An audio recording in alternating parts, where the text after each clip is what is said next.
As Rocket League players, we want to get better. We want to rank up. This is fairly obvious. But the problem that a lot of players face is they simply don't know what they can do to actually improve their gameplay on a daily basis. So in today's video, we'll be showing you what you can do to improve your game every single day. So we've just finished our rank session for the day, but the real question is how exactly can we utilize this gameplay to help ourselves get better every single day that we're playing? Well, to do that, we'll be jumping into this replay and we'll be breaking down all of the decisions we're making right after we've made them so that we can help ourselves understand what we need to do better the next time we're on the field. Now, the very important thing when you're looking at this is, number one, we want to make sure that we're looking at a game that we just played so that all of our decisions are fresh in our minds so we can actually assess why we might have done something that we did. The second very important thing is that we need to be brutally honest with ourselves in terms of how we're performing so that we can actually understand what we need to do to improve. If we're watching all of our gameplay and we're just thinking that we're playing absolutely fantastically with no issues, that's not going to help us out at all.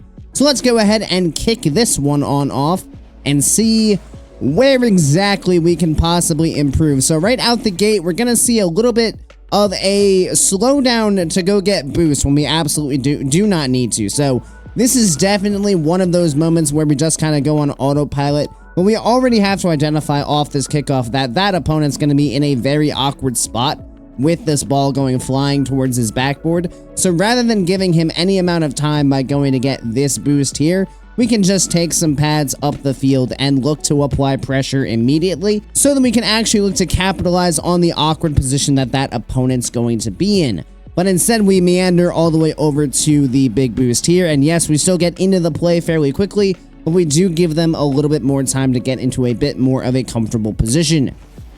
We're going to fake off to grab the boost. I like this play, and then apply some more pressure, just opening up the net, and teammates going to capitalize on that. So I like that play overall because at very worst, they just hit the ball past us and we steal their boost. They're not going to be able to do much.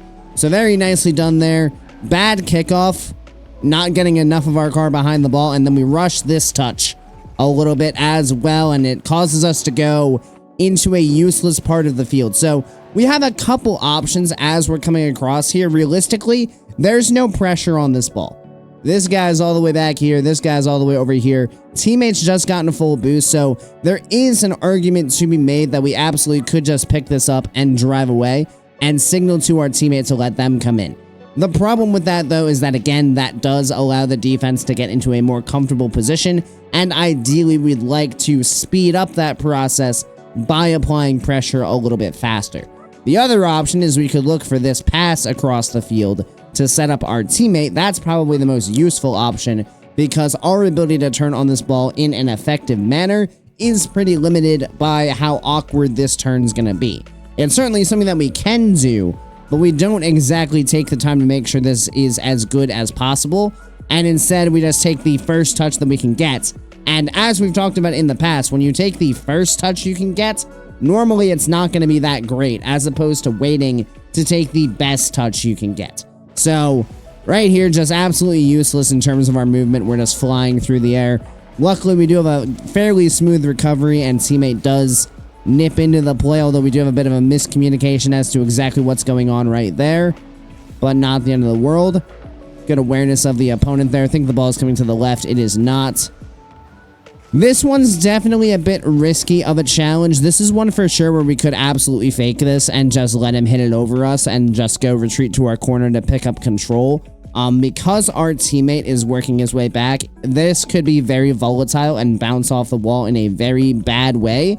That could leave our teammate in a very bad position. So we do need to be careful about challenges like this. We need to make sure we're not just throwing ourselves at the ball without a lot of consideration as to where the ball could go off of that challenge, but we will be able to keep the ball away from the opponents for a little bit longer. Awareness there to recognize there's no reason for us to jump. We can just calmly rotate our way back. Play around one. Only 12 boosts here, so I like that we just look for the catch. Unfortunately, it gets a little bit away from us, so need to be a bit better with our catch there. And then this is probably just a rush touch, and Luckily, it doesn't end up being that dangerous, but we certainly put ourselves in an awkward position here. So what we're seeing as we're moving up the field is our teammates just gotten demoed. The opponent is jumping off the wall, so he's coming back to the ground. So we don't immediately need to worry about him. As we're running down the field here, it would be nice to check on where that other opponent went. We saw him go off the screen behind us as we rotated out, but it would be nice to know if they're lingering in this midfield or if they're still like back in their own corner or something. That's very useful information to have, and we currently do not have it. Now, the main problem here is that I think we're going to rush our jump, and we're going to be fairly out of control in the air. We're not really going to be considering where we're playing the ball when we get this touch. We're kind of just playing to get any touch we can. Now, ideally, because this opponent is just screaming down the field as fast as possible, if we can get a light touch that takes the ball over the top of him and lands it like in this area where we can land on the wall and recover and get back to it, that's probably ideal. What we don't want to do is we don't want to make any touch that allows them to continue to run onto the ball, because that is what is going to leave both ourselves and our teammate in a very vulnerable position. You can see this touch is just not great. If it had landed in this kind of area right here, it's very possible that our teammate can play it, or it's very possible that we can get back to it before this guy comes in for this challenge. But instead, we kind of just drop it into this very awkward spot. That's going to make both myself and my teammates pretty much unable to play the ball in an effective manner, as it's just super awkward. Luckily, the opponents are not jumping in fast enough to get onto that one, so teammate is able to get the ball out. We move a bit upfield there, expecting our teammate's going to have a touch forward, and again, this is just such a bad touch. This is so bad. We are so lucky we don't get scored on here. They give us a free ball. We, again, have, like, multiple options. We can do exactly what we do, but if we're going to hit the ball this way, it needs to roll up the wall. You cannot just bounce the ball into your own corner as the last one back, because you were just leaving a completely wide open net for your opponents to shoot on, and that's super dangerous. The other option is we could just try to stay close to this ball and force a 50-50 with this opponent here, rather than just hitting the ball away from ourselves. But whatever we do, this choice, not great. Not great at all. Luckily, again, they're not able to capitalize, but now we're just in a super awkward position once again. Luckily, we're able to get that block there and force the ball out to the side. Recognize that there's no reason to dive. This is an awkward turn, though. There's no reason to face out towards the ball here. We're in a fine spot. This dude is in full control of this ball. There is no reason to turn our car out this way, because now we limit our movement in terms of how much side to side we can do, because we're just facing back towards the ball. If we just stay facing backwards and wait to see where this guy's going to go, then we can turn in response to that and actually cut off whatever play they're going for. But instead, we kind of take ourselves out of the play by turning like this, and now we just allow them past us for free. Once again, luckily, our teammate is there to bail us out. Look for the challenge. We're going to keep that one in. Just keep going side to side looking for boost. Teammate also on the shooting struggle bus, which we can all certainly relate to at this point. Recognize the space. We didn't get any boost here. I remember this moment specifically. I think I'm jumping up to make a play on the ball, and we just have absolutely no boost. So how exactly have we gotten ourselves here? So we got 55 as we're meandering around. We're going to use half of it there to just move across the field, which is a fascinating decision. We've definitely utilized that boost well. And then we're going to use a bit more of it as we approach the ball. So as we're moving around the field, we definitely need to be picking up small pads. That needs to be on our radar. We pretty much dodge every single one the entire time. And it means that when we jump for that ball, we have no hope of actually making a play. So, you know, generally when you jump for the ball, you want to be able to make a play on it. That's kind of what you're going for. But apparently we weren't interested in that instance. Just force out here. A little bit aggressive on our part, probably. We probably should just turn back here as soon as we grab this boost rather than ever going up the wall, because this guy is beating us anyway. Us going up the wall isn't really going to do anything, and it just makes our recovery slower to come back. So should probably just be grabbing this boost and turning back to allow our teammate then to apply pressure forward, rather than forcing both of us to kind of stay back as we kind of do here. Because now, yeah, it's just a 2v1. Luckily, again, teammates bails us out of an awkward position.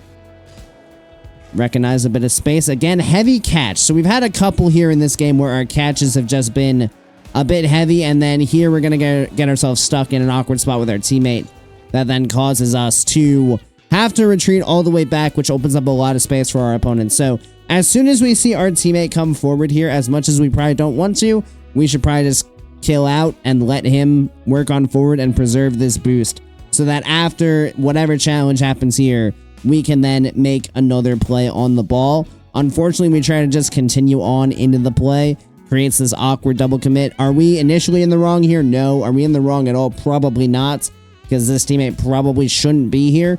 But in the instance that they are here and they are going for this ball, we do need to be aware of it, and we do need to adjust our decision making accordingly so that we can put ourselves in a successful position, because this, where we're now retreating back and opening up all this space for our opponents, is not a successful position, because yeah, this is just free control for Joey. Luckily, he hits it super far away from himself and leaves it in a pretty unscorable position, which does allow our teammate to nip in. Looking for control here. Take that challenge, that's fine. Ball gets away from us a little bit again, so in terms of control, we're definitely looking at some awkward catches, just losing control of the ball overall. Much better on boost pathing here, going to actually allow us to have boost to play with. Ball off the side. I like this play overall, just recognizing where we need to go to just allow ourselves to maintain possession of the ball. So many players in this spot would probably think, oh, let's just try to keep this ball in the offensive half, and we absolutely could have. We absolutely could have just let this ball come down and caught it on this side and taken it up the side wall. That is 100% an option, but there's also no reason to force this because we're up by 1 with just over a minute to go. So we don't really need to play for a super aggressive play, because also if we go up the wall, we're probably using a lot of the resources that we have available to us to make a play on that ball, meaning that we're then leaving ourselves in a bit of a vulnerable position for a counterattack from our opponents. So not opposed to the idea of just taking the safe play, taking the simple play, and taking the space that is given to us. Good job checking for where the opponent is. Just going to roll this up the wall, and now we can just take a nice simple challenge. Still allows us to maintain full possession of this ball until our teammate does hit it away, but at least that there was no danger in that play for us. We were able to just calmly move it back down the field and keep ourselves in as much control of the ball as possible. Gonna lose out on the boost there, but again, looking for pads. Recognize the possible pass. Don't dive, no reason to. Now we're gonna catch this up the wall. Look for the pop into the mid. This is super dangerous. This is super dangerous, super risky.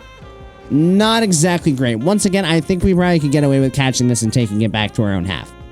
I think the fact that we only have 12 boost here makes this a lot more risky than the previous play, where we had a lot more to play with. But in the case here where we catch this ball on only 12 boost, we are really inviting in challenges from the opponents, and we're also pretty much putting ourselves in this spot where we know we're not going to be able to get a great touch. So realistically, rather than just flicking this ball off the wall, if we're going to bring it to this wall, we should probably just play for the fake here, because that is the safest play we can make with the boost we have, and it keeps us in as much control of the play as possible. The second we hit the ball off the wall like this, we invite a free touch from our opponents and put our teammate in a very, very bad spot back. So not a great option here from us to just pop it into the midfield like that. Luckily, our teammate is ready to go, and then we can just wait patiently to see where the ball pops out, and we can just pop in the open net. This one, it's just all about patience, recognizing that even if a touch does come out from Joey here, it's not going to be overly powerful.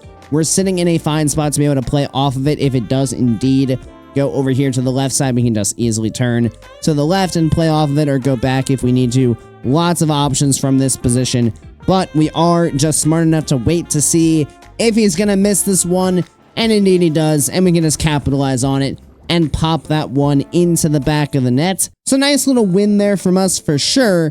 But overall, there were definitely still some moments that we need to learn from and that we should be aware of going into our next session. So number one, we need to be aware of our catch quality. There was a lot of moments where we had an opportunity to catch the ball and the ball just simply got away from us. And what that does is it opens up space between ourselves and the ball, giving the opponents an opportunity to challenge. And then on the decision-making side of things, we just need to be a lot calmer about the touches we make, especially when on low boost. We had a couple touches throughout this game that simply put the ball into a dangerous spot that it didn't need to be in, and especially when you're on low boost, you have this tendency to make very loose touches because it's a lot harder to stay in contact with the ball when you are on that low boost. But when you are on that low boost, it is very important to keep the ball as close as possible so that you can have as much control over the play as you can, even when you are in that low boost situation.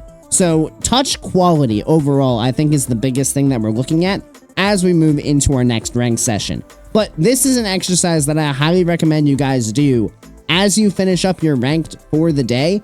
Really just take the time to look at one game that you played while it's still fresh in your mind so that you can see all of the areas that you need to improve your game, so you know what you need to do better in your next session.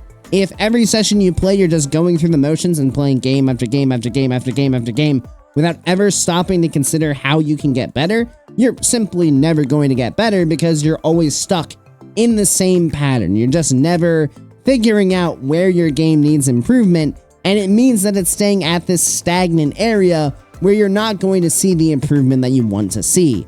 Of course, thank you everybody so much for watching. I really do appreciate each and every one of you who made it to this point in the video, and I do hope you enjoyed it and found it helpful. If you did, make sure you click that subscribe button right down below so you make sure you don't miss any future Rocket League content.